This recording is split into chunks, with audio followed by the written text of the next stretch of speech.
Okay, I'm feeling a little bit better. Um, Here's the thing. I've been like the ass joke of everybody for some reason. And I know my family, I don't know, been on some kind of hidden camera or something. Because it's just abnormal for everybody under the sun got something to say about you and your family. And if you want a reality show on the Laxus, why don't you draw up a contract with some 000 figures with some big numbers and then 000? Because no, I don't work for free.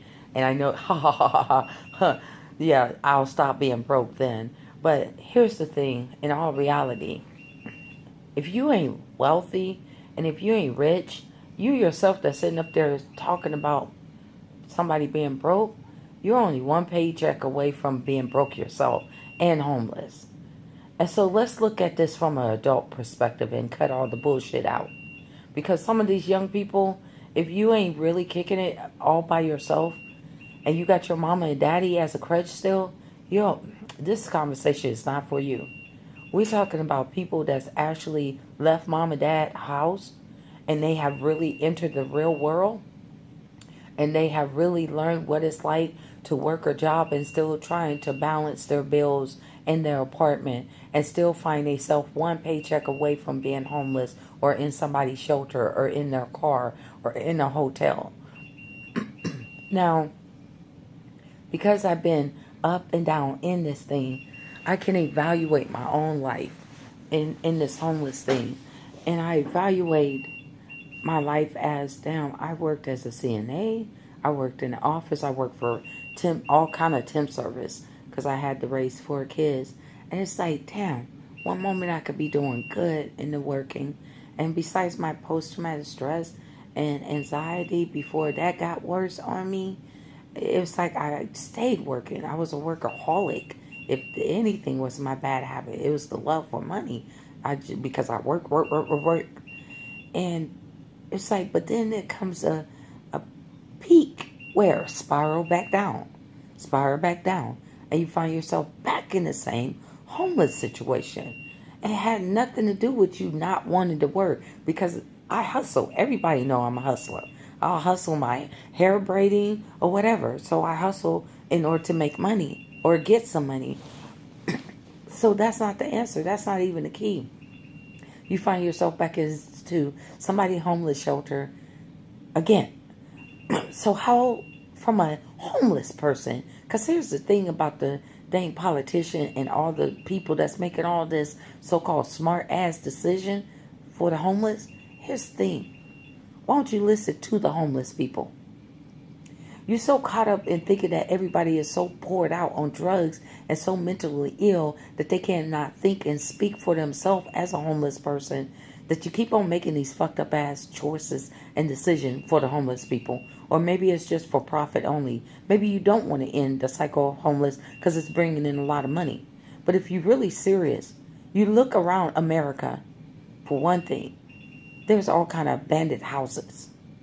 You will, and then to some of the state agency, you would rather, I just want to see if it's me. Maybe it's just me as a homeless woman or already been through the homeless thing way too many times. You would rather pay my rent at $1,000 or so for 6 months. That's $6,000. Than to take that $6,000 and invest it or put it into a long-term form of housing. That would be, some people will be happy with a tiny house. It doesn't cost very much to build that. Some people will be blessed with a shed type of housing. At Home Depot, it's only $1,000. All you got to do is put it on land and keep working on it and eventually turn homey. Like some people will be happy with a trailer home or a mobile home. You catch them on clearance sale, you can probably catch one for $2,500, $5,000, and it's a long term, and then that takes the weight off of people from worrying about shelter, because the number one need, hierarchy need that people have is their shelter first. The majority of people income that is one paycheck away from homelessness go into rent. So why don't you, instead of paying for your first month rent and deposit, why don't you take that 1,500 or that $2,000, invest it into something more long term? So everyone always say, go get a job, then we help with housing. No, flip that bitch. And I hate to come at some of you too religious people, but I always believe in keeping it real. No, establish the housing first, because that takes the load off a person. Then they get their job. And then if they want to advance from what you were capable in putting them in, then they can do that. But that's at their own will.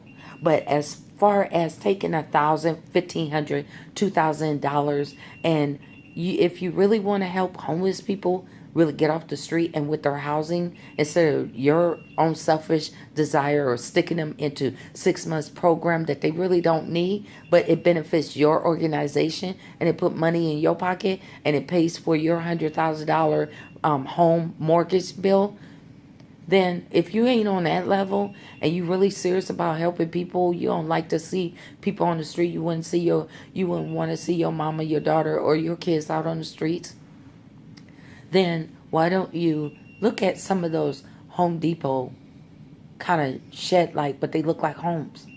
Huh? How can your imagination advance from that where you can make it livable for someone? Or a tiny house. How much is lumber to build a tiny house for a person? I'm quite sure that it got to be under $5,000.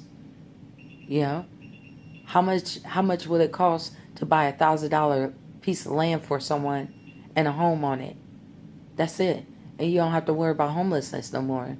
I think that so many people is so caught up on greed and capitalization, because our United States is all about deceit, greed, and everything. That's why we're straw mans here in America. You guys got to do your own study on the birth certificate and the straw man. But that's just my opinion as a person that's really living in it and have been living in it off and on for a while. You know, when you live with your friends, your family, your shelter, in shelter, at the end of the day, you don't want to be bothered with people screaming and yelling at you. And you don't went from whatever kind of position you are, police officer, doctor, judges, whatever, because anything could happen to any real life people. It doesn't matter what situation you in. You can have your money in the stock and it just twinkle down to the point now you're behind in your mortgage. So this stuff in America, it doesn't matter about your job position. You could be a lawyer, you could be a doctor. It can happen to anyone. So therefore, it's like, if you're really serious about really ending homelessness, why don't you start listening to the homeless people and start taking their advice? And if 9 times out of 10, you give them some of these abandoned houses, tell them to fix it up, will that bring up the property value in the community? I don't know. Maybe it's just me. Maybe I'm just a post-traumatic stress crazy ass black woman that don't know what she's talking about.